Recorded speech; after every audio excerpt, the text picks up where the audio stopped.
Monsieur Rouget, dites-moi, c'est la deuxième fois que vous faites un Entre Loire et Loin avec moi.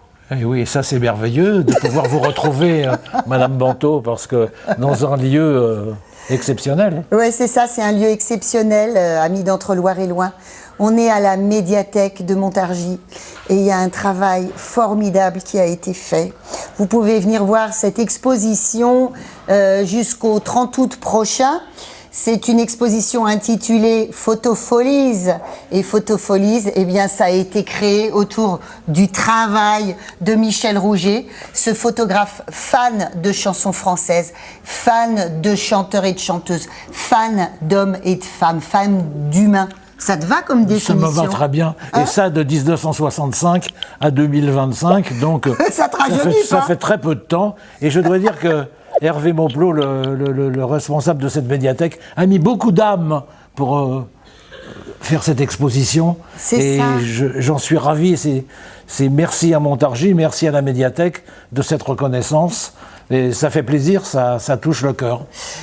Oui, c'est exactement ça. Je pense qu'il y avait une matière extraordinaire dont a pris conscience Hervé Mauplot et l'équipe de la médiathèque. Et donc voilà, il y a autour de cette matière eh bien, une exposition exceptionnelle, franchement. Alors, il faut vraiment que vous aimiez la chanson française, comme on le disait, peut-être un petit peu vintage. Ça commence aux années yéyé.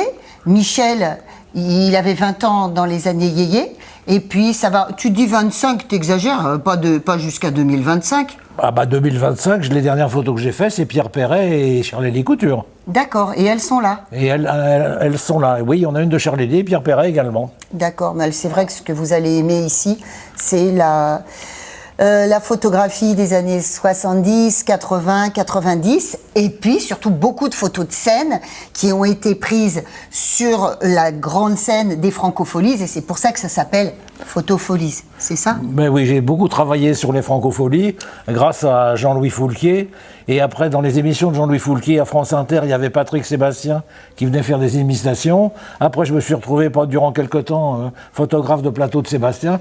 Enfin, comment on peut dire, toute la vie n'est qu'une question de rencontres. Et d'ailleurs, j'ai une de mes expositions que j'ai appelée, du titre d'une chanson de Jean Guidoni, qui est un homme que j'adore, que j'ai appelé « Il y a un climat ».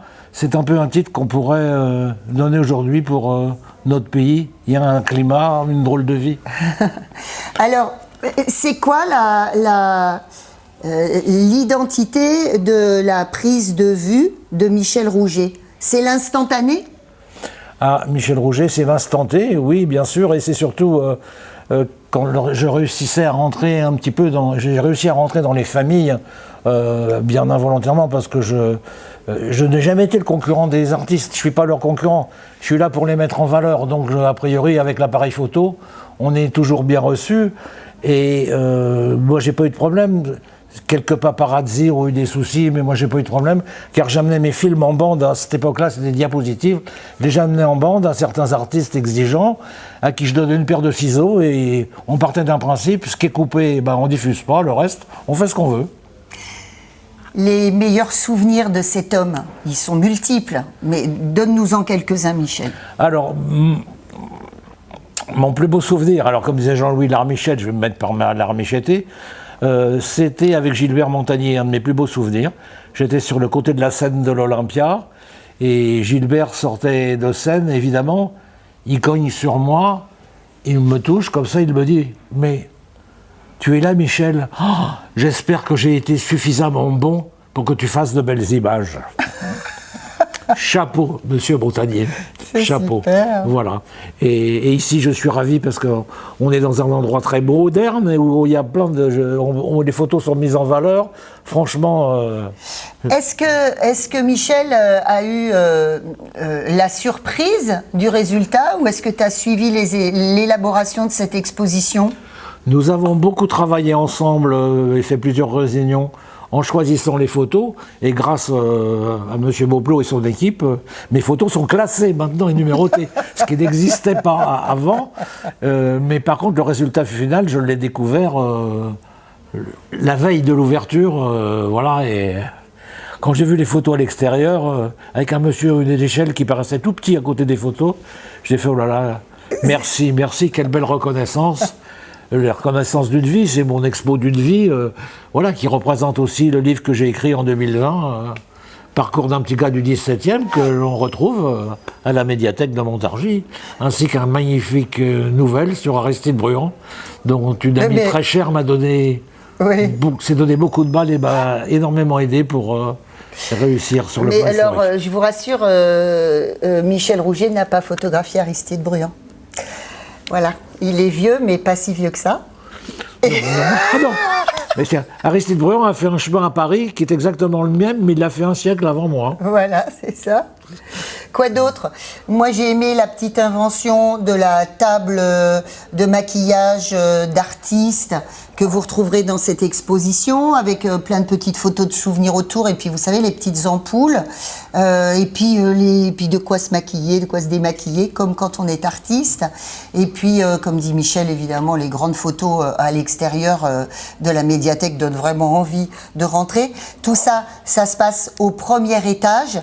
Il y a également, là nous sommes au niveau qui symbolise le studio photo de Michel, mais tu n'as jamais eu de studio photo, Michel? Si, j'ai eu un studio de photo, mais chez moi. Chez toi. Chez moi, oui. Tu n'es pas un photographe qui a eu pignon sur rue? Non. J'ai travaillé à une époque dans un studio de photo qui s'appelait Studio Rochefort, rue de Berry dans le 8e, et où nous avions l'exclusivité du bal des débutantes. Voilà, donc ça c'est des très vieux souvenirs où on me déchirait toutes mes photos que j'avais tirées tous les soirs. Tellement c'était bien. Mais j'ai eu un patron, il m'a appris le boulot. Écoutez, venez rencontrer Michel Rouget. C'est un peu trop tard pour venir le rencontrer ici à l'exposition. Je pense pas que tu y reviendras d'ici le 30. Non, je serai pas là, je serai dans d'autres lieux, voilà, au fin fond de la Lozère. Grand voyageur. Mais néanmoins, vous pourrez le retrouver à de multiples reprises dans les salons du livre, entre autres avec son fascicule, son livre, donc Souvenir d'un petit gars du 17e. C'est ça, hein, t'as vu? Absolument. Je me souviens du titre. Et puis, il est toujours friand de raconter toutes ces belles histoires, ces rencontres avec Renaud, avec Johnny, avec Lynn Renaud ici, mais ça, c'est les plus anciens. Et puis, avec les Charlélie Couture, les Higelin, tout ça, Jonas, Dutronc, etc. Dès que vous avez un souvenir d'artiste entre les années 60 et les années 2000, 2020, dites-vous que Michel était quelque part avec son œil bienveillant pour les rendre encore plus beaux qu'ils ne sont sur scène. Et puis, un petit détail quand même. C'était beau comme fin, mais c'est pas grave. Qui a son importance, c'était très bien, mais qui a son importance, c'est si certains ont des connaissances dans leur ville et qui veut absolument avoir cette exposition, il est possible de la faire tourner dans différentes villes de France. Il s'agit simplement de s'adresser à Hervé Beauplot, à la médiathèque de Montargis. Je pense que ça vaudrait le coup.